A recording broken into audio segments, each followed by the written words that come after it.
Ranch family, it's Cole Sheriff for the Sound of Texas podcast. Tonight we are at the world's largest honky tonk, talking to my buddy and yours, Mr. Wynn Williams, for his Billy Bob's Texas debut. The Sound of Texas podcast is a worldwide ranch production. Let's go in there. We are here in the legendary backstage area of Billy Bob's Texas. Cole Sheriff here for the Sound of Texas podcast with Wynn Williams, man. Good to see you, brother. Good to see you too. Congratulations. Thank you. Thank you very much. Amazing, man. Seeing you make your Billy Bob's debut after 10 years of doing this full time. What's that feel like? It feels great, man. It feels like everything is, finally coming together. Yeah. I've always kind of thought, okay, I got to put in 10 years before things really start happening, and here we are in year 10, and we get to start our year, man, at Billy Bob's Texas. So it's very exciting. Things are falling into place. Just being back here, we've all been back here, doing a meet and greet with, our heroes or whatever it may be, but to know that this is your green room today, man, how does that feel? It's really, really special. I mean, you look up, you can see right here just behind us, there's so many legends that have played this place. And, of course, they're still adding to the wall over there. And, I was like, so what does it take to get your name on the wall? And it's a sellout. Yep. So that's the next goal is Yes, to have our name on the wall and come back and do it again. Yeah, well, we're looking forward to tonight, man. It's gonna be a whole lot of fun. You've got a camp behind you coming to play with you. Tell me about who you got behind you. Yeah, man. My drummer, Caden Brenneman, my bass player, Josh Secca.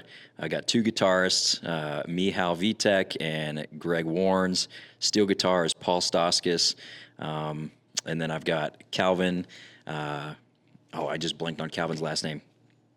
Calvin is with Sterling Elza. He's tour manager for Sterling Elza, and he's selling merch for us tonight. Awesome. And I've got, my management's in town, booking is in town for this one. So Awesome. It's really special, man, to Good, man. come here and play this venue. You got a lot of family coming out and friends? A ton of family, ton of friends. Made them all buy tickets. Yeah, here's the link. That's right. Yeah. I've had a few folks reach out about guest lists, but man, we've sold a decent amount of tickets here tonight, and Awesome. We're super happy about it, and can't wait to get out there on stage. Yeah, and for the past few days, we've had an ice storm, snowstorm blow through the FWD area. So, there's going to be a lot of folks who are just itching to get out and honky tonk. That's so funny. I told Hannah, my wife, I was like, this is a good thing. Yes, I was like, everybody's going to be, so cooped up from last weekend. And Absolutely. of course, sadly, Ted Nugent and Pat Green had to cancel their shows here. But I was like, this is kind of working in my favor right now. So hopefully our walk up tonight is really solid. Yeah, Thursday or not, dude, it does not matter. Yeah. It could be a Monday night. Folks are just itching to get out, man. Plus the rodeo's in town. Yeah. So folks will be, trying to find something to do after that. Absolutely. Man, being on the road for 10 years full time and finally making your way here, tell me about the journey that it's been in those 10 years. Man, it's been a lot of ups and downs. That's probably a cliche answer, but truthfully, that's kind of how it is. I started in College Station right after I graduated from Texas A&M, and did the thing where I was sitting in a corner of a room for 3 hours, brought my own sound, got paid a couple $100, and to this day, sometimes I still get paid a couple $100. Right. But we've figured out a way to put everything together so that I can treat it like a business, and that's because it's the music business. So, I've been able to graduate from sitting in the corner of a room for 3 hours to playing full band shows. I can remember in 2018, I put together like my first full band run, and it was 2 shows with Mike Ryan. And the first one was at Hurricane Harry's in College Station, and then the second one was in Stephenville at Twisted J. Yeah. And I just had such a blast. And from then on, man, I was able to, put a bunch of shows together, and then, release some music. Put out my first full length record in 2020. 2020. That's right. And which turned out to be an amazing year to put out your first record. Yeah. Great. A lot of ticket sales. It was awesome, actually. So did that whole deal, made it through the pandemic, and then came out on the other side with more music and a lot of different things that made me stronger in my business and made me stronger personally, so that I could continue to push forward and ultimately end up here at Billy Bob's. Yeah. You know, very exciting. Just put out another full-length record last year, Country Therapy. Country Therapy, and put out a deluxe version in December, which Awesome. you're playing Yes, we are. here for the beer with Randall King on the ranch. And man, we're just rocking and rolling. If like I said, it just feels like things are finally coming together. So it's all Awesome, good. man. Congratulations on 10 strong years, you know. And there's been some highlights in those 10 years, man. Between, I think it was 2017, you did 10 days in Vegas for the NFR. That's right. You did some shows with Parker McCollum. Yeah, went yeah. overseas. Yep. It's funny because like probably this happens to everybody, but certainly to creatives, you are constantly just thinking to yourself, like, what am I doing? Am I doing the right thing? You know, how do I, you know, get to the next level? And it's so easy to, you know, look around on social media and see other people doing things. Yeah. And then see even like younger guys and newer guys come along and, you know, they catch the lightning a lot faster. Right. And so it's interesting to, you know, be where I'm at in my career and look at some of those things, but also be very appreciative of all the things Absolutely. that I've accomplished. Because at the end of the day, like no one can take any of that away from me. Right. You know, I've worked really, really hard. I mean, I'll say that proudly. I've worked very hard, should. You know, to get to where I am today and to get to this stage. But it's one of those things, man, where you just keep on grinding and you take your licks, but you keep on going and hoping that you're doing the right thing. And you just have to be proud of the things that you have done, and you can't be worried about the things that other people are doing. I like that. I mean, you look at, this day and age, man, TikTok can get you selling out arenas within 3 months. Hudson Westbrook is a great example of that. A great dude, a lot of talent, but he doesn't have the reps. And not to say that that's a bad thing, because, I mean, he's fantastic. He's great, but he put his first tune out less than 2 years ago. Yeah. And he's opening for George. Yeah. In the spring. Man, good. I mean, good on him. Absolutely. Absolutely. I've never seen a Hudson show. I've listened to a little bit of Hudson's music. Yeah. But man, if I was in Hudson's position, Absolutely. buddy, I would trade places with him right now. Actually, Well, you bet. But then you miss the 10 years of road experience that you get Sure. from something like that, which can Yeah. really season you for making it to where you are now. yeah, you there's know? definitely something to be said about that. Absolutely. But man, I mean, this day and age, the music business is so, you know, so ever changing and Yes. changing rapidly. So Yes.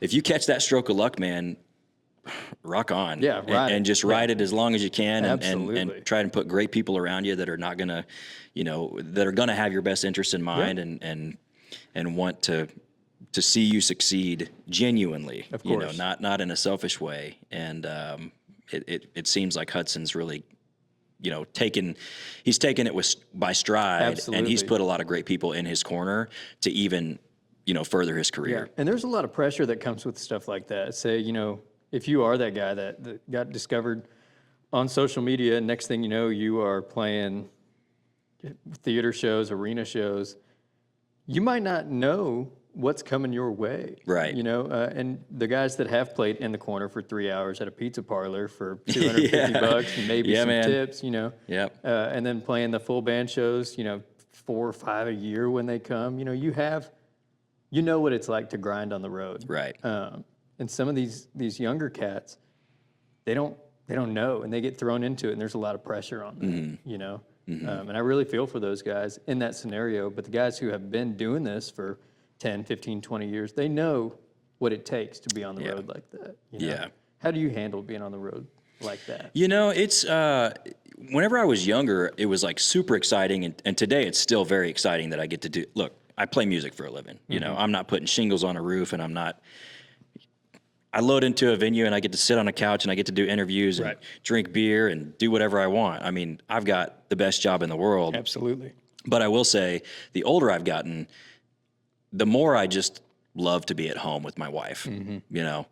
And I actually found that to be more pronounced during COVID, because we had just gotten married in January of 2021, and we were home with each other like 24/7. Yeah. And our relationship, grew so much just from spending so much time together. And so it definitely is more challenging to leave the house, especially for a longer period of time. Yeah, doing long runs. Especially like now in my career, I'm going on 2 and 3 and month-long runs, and I'm going overseas without my wife over to Europe and that kind of stuff. So it does get more challenging, but I can tell you it does get more rewarding because, like we just talked about, you see the progress. Right. You may not see it immediately, but whenever you take a second and you look back on all the things that you've done, you start to go, this is my job. What do I have to complain about? Right. I could be making more money doing something else, but I get to walk up on stage and I get to sing my songs and I get to meet a bunch of amazing people. Yep. And so there's, we've pre-sold 500 something tickets here tonight. Awesome.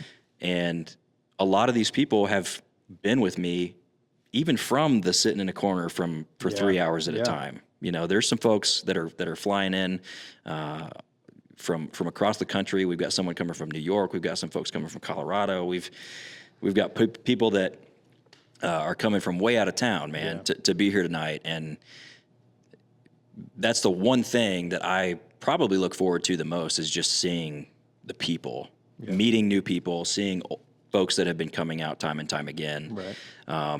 So that's kind of where the reward lies for me. Of course, I love being on stage. That's a lot of fun.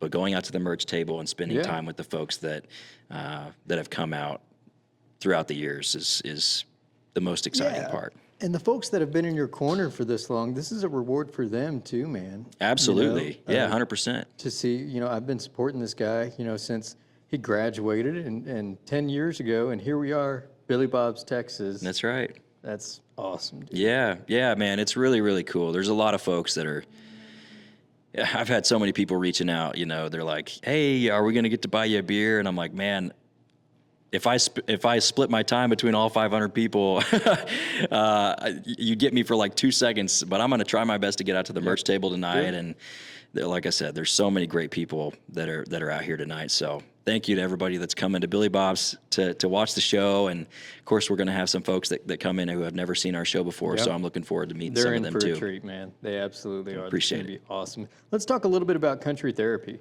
Yeah. And putting that record out last year. Between making your debut record, came out in 2020, self-titled, and making Country Therapy, about 5 years difference between those two records. Tell me how you grew between that production process. Yeah, well, my team has kind of changed. Production has changed. Studio session players have changed. My sound has changed. Vocally, I've changed. There's so many different things that have, I don't know if they've progressed, but they've changed. Right. So I've got a lot of different people working on my stuff than they were 5 years ago. My first self-titled album was produced by a guy named Roger Brown, amazing songwriter, and I'm super proud of that album because I actually wrote all those songs except for one. And that album was obviously kind of like my first big splash onto the Texas scene. And then I took some time, started writing some more, and then I recorded 7 other songs, 2 of which were singles, Long Gone, down in Mexico. And then I put out the Your Love EP, which was produced by Trent Wellman. Yeah. And then that was in 2021, I believe. And then in, 2024, I think I started like really writing a little bit more and getting ready for my next project. The reason why it takes so long is because it costs a lot of money to go record an album, man. I mean, and whenever you're an independent act, it's all coming out of your pocket. So you're not getting any record label money going, all right, we'll write you a check for $100,000, go record it. We'll make up our money on the back end. That doesn't happen for a guy like me. But now I'm working with a guy named Brandon Hood. He produces Ty Myers as well. He produced Drake Milligan's Dallas-Fort Worth record, which is the record that actually introduced me to Brandon, and absolutely fell in love with the guy. He's amazing. He's so good at what he does. And we put together this collection of songs, and most of them are outside cuts. And what that means is, for the folks that are watching, is I didn't have a part in writing the song. I was, just this. I'm the singer. I'm the vessel, essentially. And so we went around to different publishers in Nashville and got some great songs. And there's Hall of Fame songwriters on this album. Yep. There's incredible songs on the album, and I can say that because I didn't write them, so I'm not bragging on myself. But man, in my opinion, you just cut the best song. The best song wins, and I don't have to be a writer on that song. If I can relate to it, and if I can feel good about it, if I can communicate the song to the audience and have a conviction about it, then that's a great song in my opinion. And so we put together these songs, man, and one of which is Here for the Beer, Randall King. And he wrote the song, actually, and it was pitched to me by Sony. And I was like, Randall, if I'm going to cut one of your songs, dude, like, we got to do it together. Yeah. And so Here for the Beer has been a lot of fun to kind of put out, especially with Randall on it.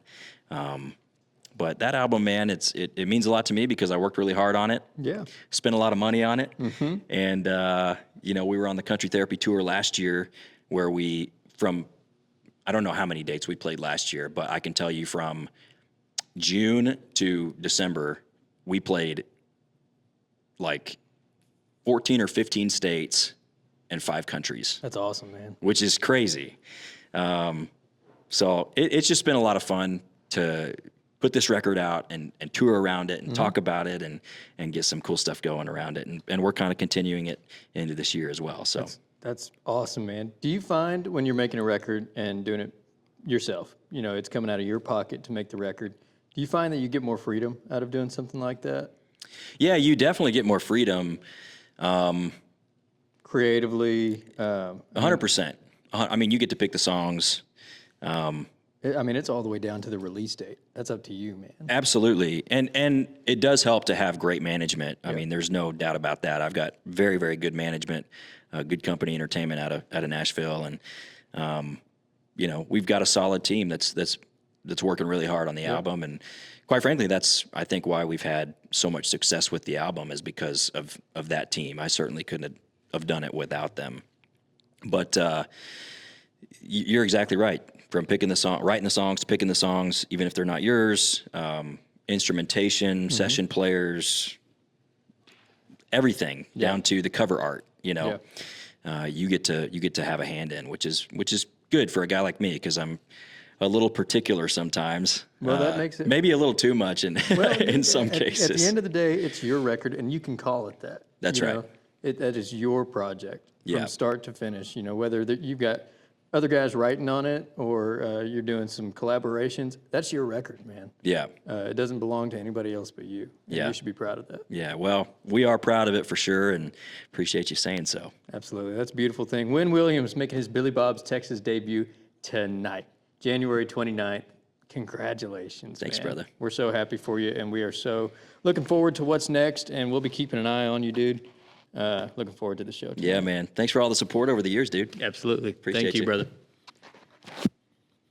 Thanks again to Wynn Williams for sitting down with us ahead of his Billy Bob's Texas debut. It was so fun sitting down with him and talking about his 10-year journey of full-time music to get him right here to the world's largest honky tonk stage. It's the Sound of Texas podcast, a worldwide ranch production.